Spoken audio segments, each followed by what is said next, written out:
The poem that I selected was called Mother Earth, Her Whales by Gary Snyder and was written in 1930. An owl winks in the shadows. A lizard lifts on tiptoe, breathing hard. Young male sparrow stretches up his neck, big head watching. The grasses are working in the sun. Turn it green, turn it sweet, that we may eat, grow our meat.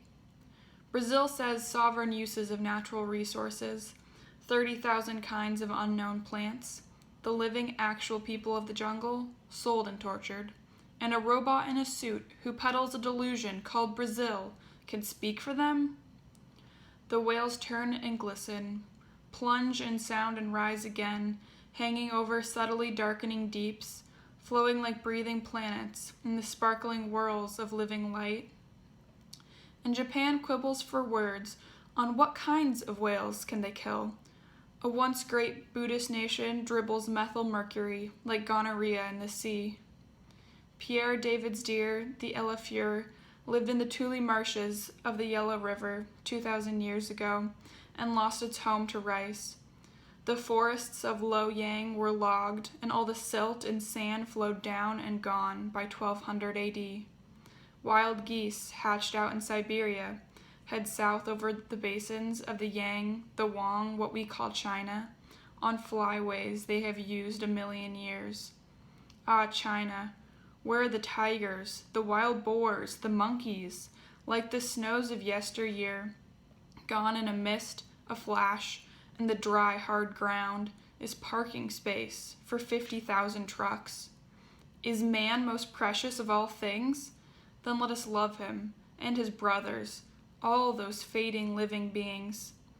North America, Turtle Island, taken by invaders who wage war around the world. May ants, may abalone, otters, wolves, and elk rise and pull away their giving from the robot nations.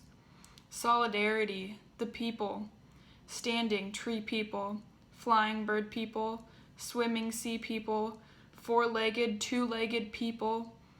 How can the head-heavy, power-hungry politics, scientist, government, two-world capitalist, imperialist, third world, communist, paper-shuffling, male, non-farmer, jet-set bureaucrats speak for the green of the leaf, speak for the soil?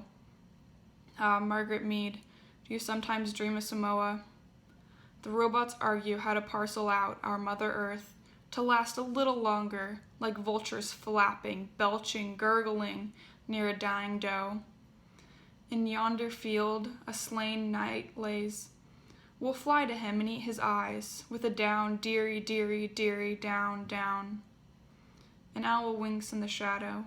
A lizard lifts on tiptoe, breathing hard.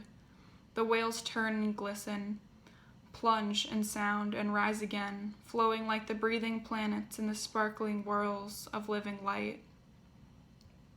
And then the quote that I selected is by Maya Angelou, who is an American poet and civil rights activist. And the quote was selected from her book titled Letter to My Daughter, and her book is about courage and encouragement. You may not control all the events that happen to you, but you can decide not to be reduced by them.